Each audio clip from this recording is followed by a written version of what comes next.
The cost of my infidelity. At the suggestion of my therapist, I've decided to write out and share what has transpired in my life over the last year. To get this to make any coherent sense took lots of edits and couple of rewrites. I used to be a fairly talented writer, but I fell out of practice years ago. This forum was recommended to me by a friend as a method of confession, penance, and a warning to share with others. I did something truly horrible for which the consequences were beyond even the worst thing I could have ever imagined. I am sharing this with the full knowledge many will despise me for what I did and the events that took place because of my betrayal. Reading my own words is revolting because I know in a very real sense what I did is unforgivable. I understand far too well how needlessly tragic the events that transpired truly were. My hope is simply that my story can be shared with anyone, in any relationship, and perhaps some future betrayal won't happen. More specifically, I hope someone who is currently cheating on their significant other or even thinking about it might read this and it makes them pause. Many might think my example of what can go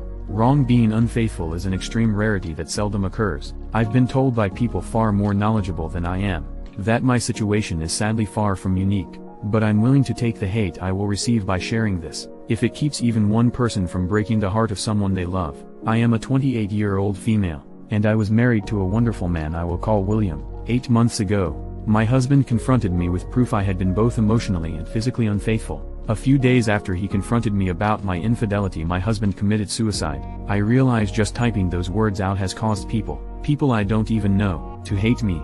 I couldn't believe I had the capability to do something that evil to harm someone I had loved since we were children. But I did it.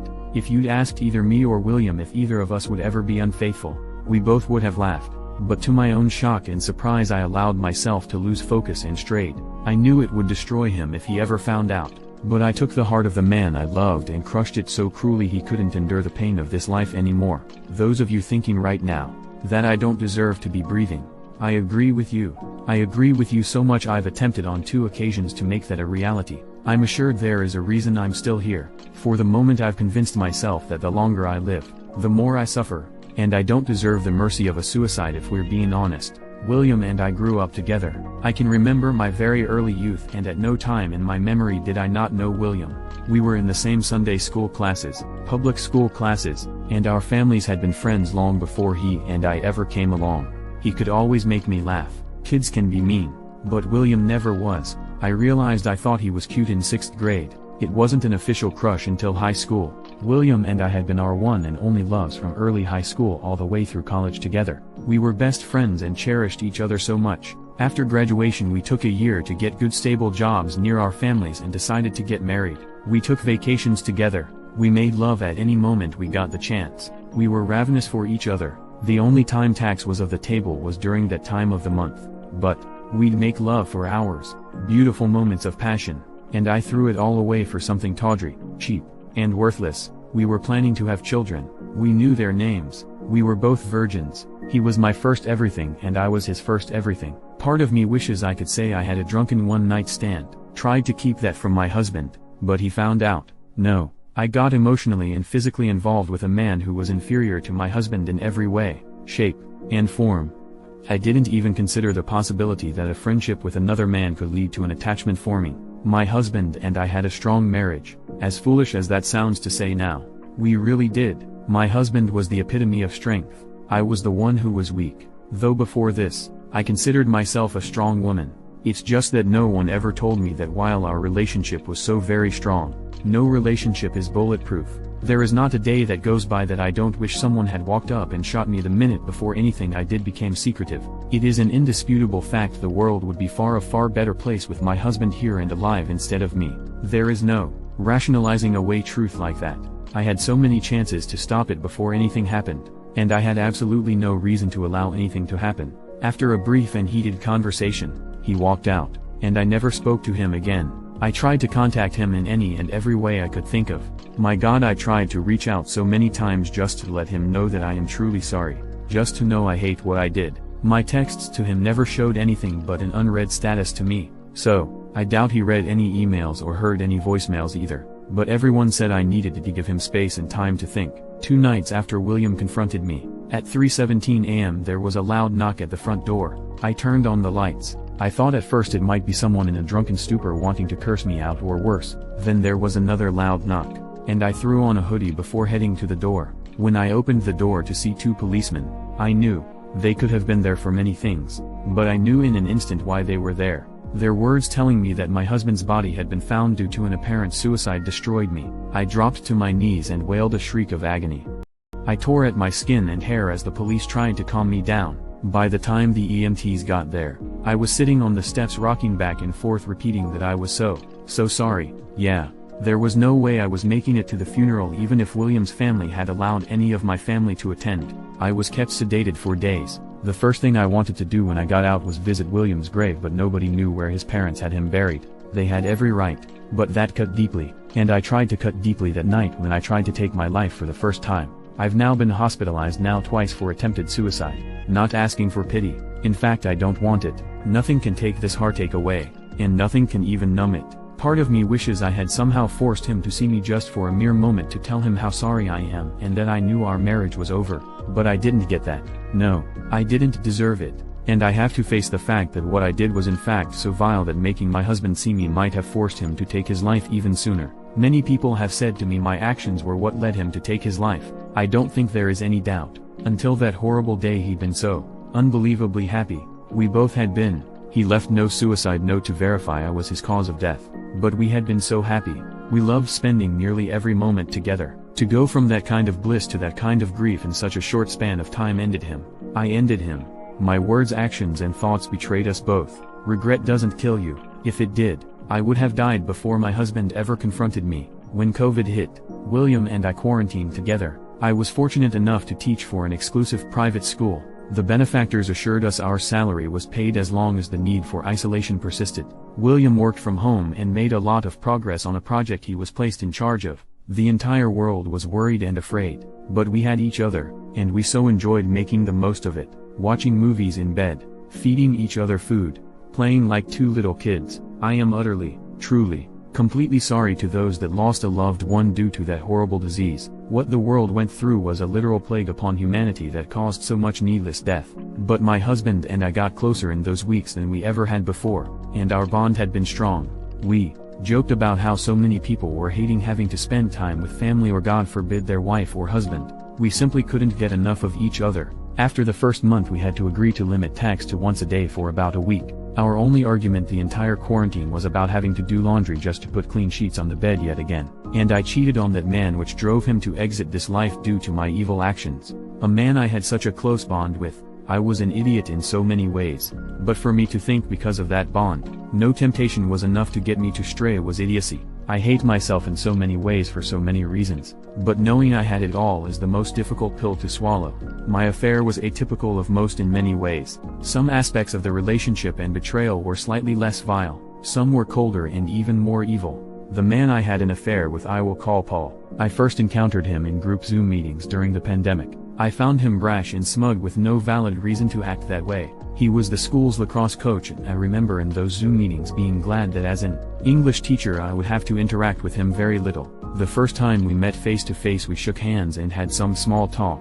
There was zero attraction, at least from me toward him, but I didn't sense any lustful attention emulating from him toward me. During that introduction I learned he was engaged, and I told him I was happily married to a man I adored. No sexual tension, nothing even hinting that would ever be a possibility. The school began allowing half the staff in all areas and half the students to attend school for a week while the other half used Zoom. The next week the other half would attend on site and vice versa. That was supposed to assist with social distancing and the students' feelings of isolation. While eating lunch one day before my next class began, I got an email from Paul. He had written out some toasts and jokes for his upcoming wedding and wanted me to edit what he'd written. I was used to being sent writing to edit, so that was nothing I felt important enough to tell William. Coupled with the fact it all pertained to Paul's wedding and I saw no reason to give my husband a boring detail about that day. The email contained a toast to his parents as well as to the parents of the bride. I took what he'd said and added a few phrases to pull at the heartstrings of all who attended.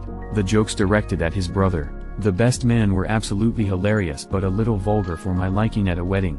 I said as much when I sent back his edited speeches. He laughed and said I just don't know his family and that ball busting was a family tradition. That email exchange began several months of corresponding back and forth, but as difficult as it may believe, not until the very end did anything become inappropriate. Not once did anything become flirtatious or sexual. Well, we did talk about tax. But from a purely scientific and psychological point of view, our tax talks at that point would have made the biggest nymphomania in history drier than the Sahara. There was nothing emotional or physically stimulating to those conversations, and I enjoyed our corresponding due to the fact I was certain there was no temptation on either end. We discussed race, politics, religion, science, sports, all the things people are hesitant to discuss due to differing opinions. Some of the discussions even got heated. I was called a prude more than once due to my opinions about tax. Yes, I proved him wrong, but I wish to God he'd been right. For the longest time all of this took place during work hours. My husband and I had a landline for emergencies, but as soon as we entered the door at home our smartphones were turned off. Paul didn't even have my number to text until I emailed him with a zinger at the end late in the day. He demanded my number to refute what I'd sent. Dozens of other coworkers had my email and I thought nothing of that. I seriously don't think Paul had any interest in pursuing me either, as at the time he was smitten with his fiancée.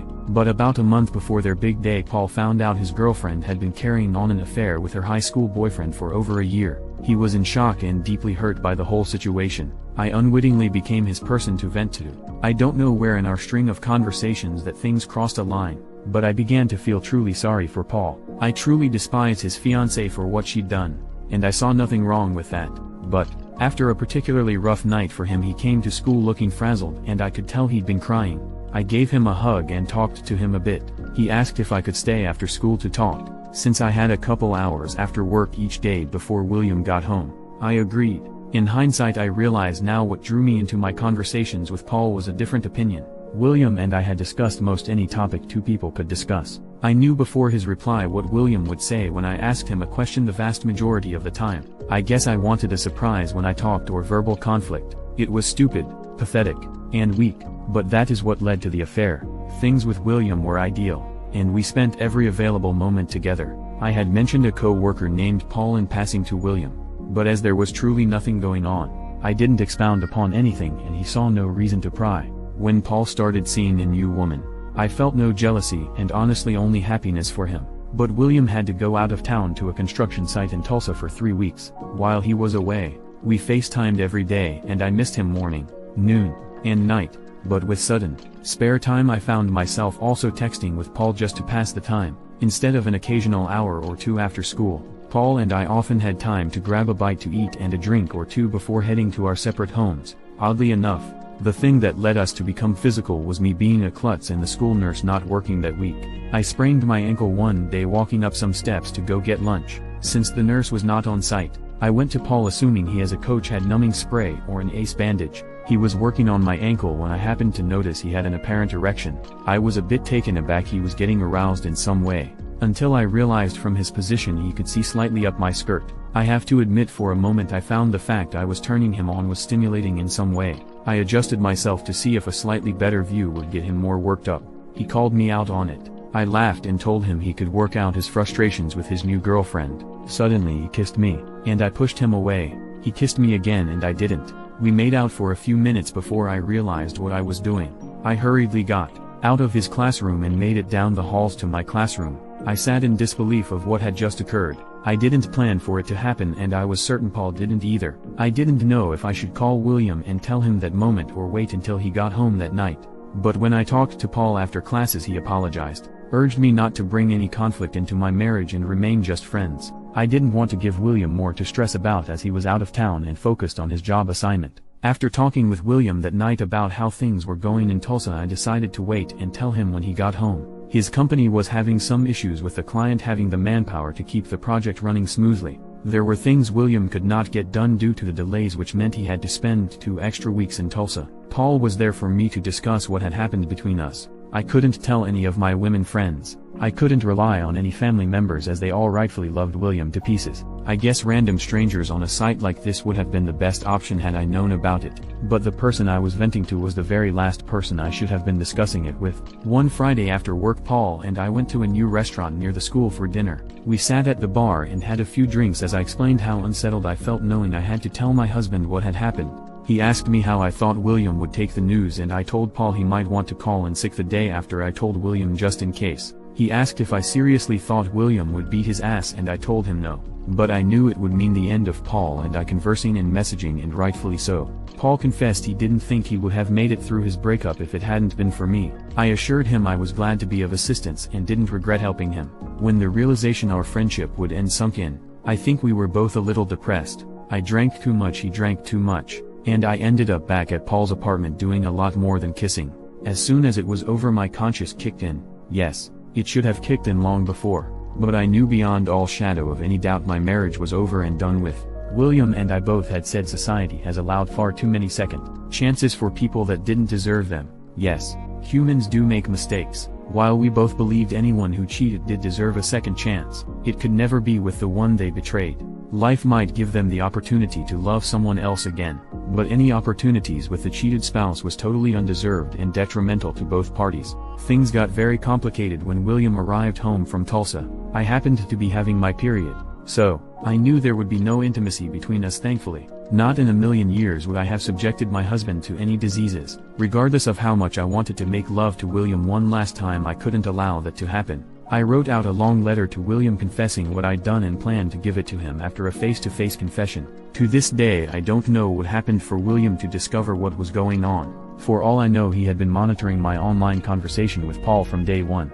I never got to ask him how he discovered my betrayal, and the realization he'd learned what I'd done before I had the chance to tell him caused me to fall to my knees and swear I planned to tell him. William didn't believe that, and I wouldn't have either. He had a stack of the texts between Paul and I printed out, though I didn't deny any of what he accused me of.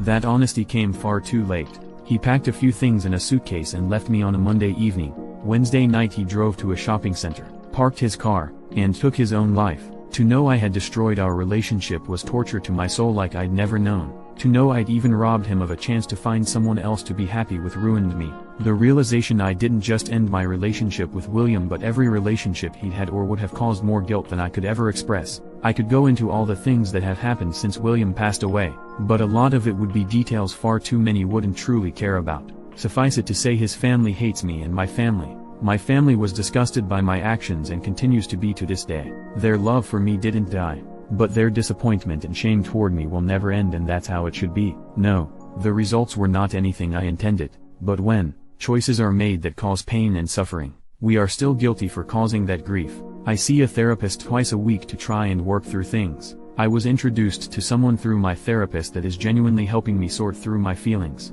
Years ago, she intentionally set a small fire to set off alarms to scare her ex-boyfriend and the girl he just started seeing. The fire spread quickly, and what had been intended as a joke caused multiple people to lose their lives. She and I have discussed so many things about her story and mine. Things can never be the way they once were, nor should they be. But if I am to keep living, I need a plan to make what is left of my life as meaningful as possible. So that is basically my story. Anyone who wants to post messages of hate for me and tell me what a wretched person I am, go right ahead.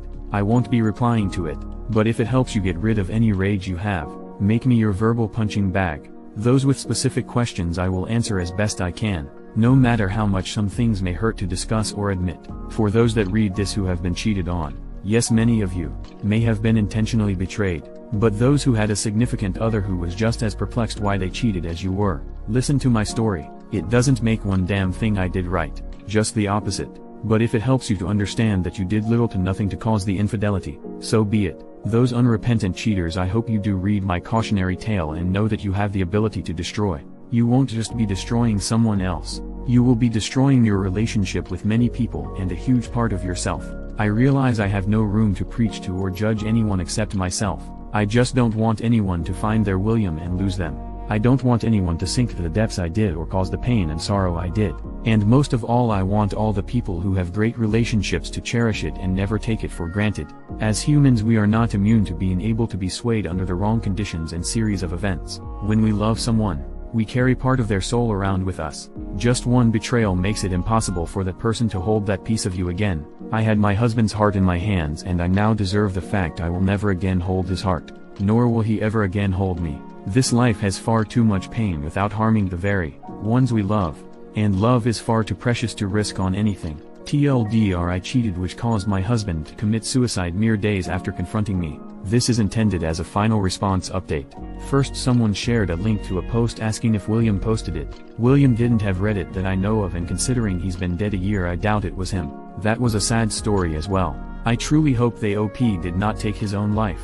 For those trying to psychoanalyze me to make some sense out of the things I've done, I appreciate the effort, even if it was for your own self-interests. None of the many professionals I have seen so far have a good theory as to why I let things happen. I feel like there should be some valid reason why I did what I did too. I just can't come up with one. And it wouldn't be a valid reason to do what I did if I found one. For those that swear this is fake, I can't fathom a reason anyone would post this for a reason other than to warn and perhaps help. It certainly wasn't a karma grab. I've barely responded, so it wasn't for attention. And it certainly wasn't to lift my spirits, because I've rightfully been slammed for my betrayal. Admitting to something horrible is not easy. Imagining it never happened doesn't help me. But you all do you. I do not keep in contact with Paul and have not heard from him since before William committed suicide. The only things I know about him are secondhand from people I worked with. I have no interest in being with Paul or having him in my life in any way. So those thinking I planned my vile actions to ride off into the sunset with a first-year lacrosse coach, no. Bless you all. I won't be commenting anymore, but I'll leave the post up as resource in case someone needs it in the future. Bless you all. May you have stellar lives full of happiness, but most of all peace. Edit: sorry for this edit at the beginning of my post, but OP said in her initial post her husband died 8 months ago. Then she made a comment in which she said he had been dead over a year. Then she edited the original post to include the death at being over a year, yet she didn't remove the part where he died 8 months ago. This whole post is full of lies. How are you going to forget how long ago your husband died? And it wasn't a mistake, because she has used 8 months and over a year more than once. I have no idea if any of this is true, but I know OP is lying. She can't even make up her mind when this alleged tragedy occurred. I made an earlier post that I was going to edit, but it would be too long, so I am just going to make a shorter post, since OP says she is willing to answer questions about her affair and the events surrounding it.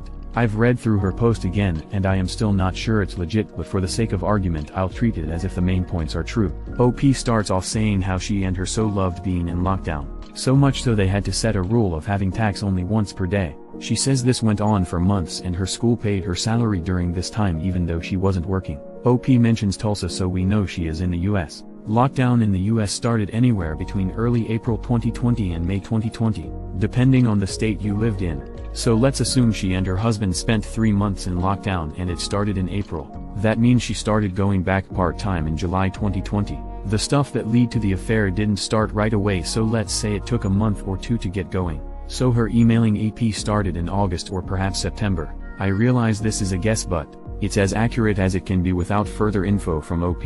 OP says the emailing, texting and the emotional affair went on for several months. She says they were only physical once, meaning they had tax once. There was some kissing and other things she gives little detail about. After she kissed AP, she was so overcome with guilt she swore to come clean to her husband as soon as he got back from a business trip.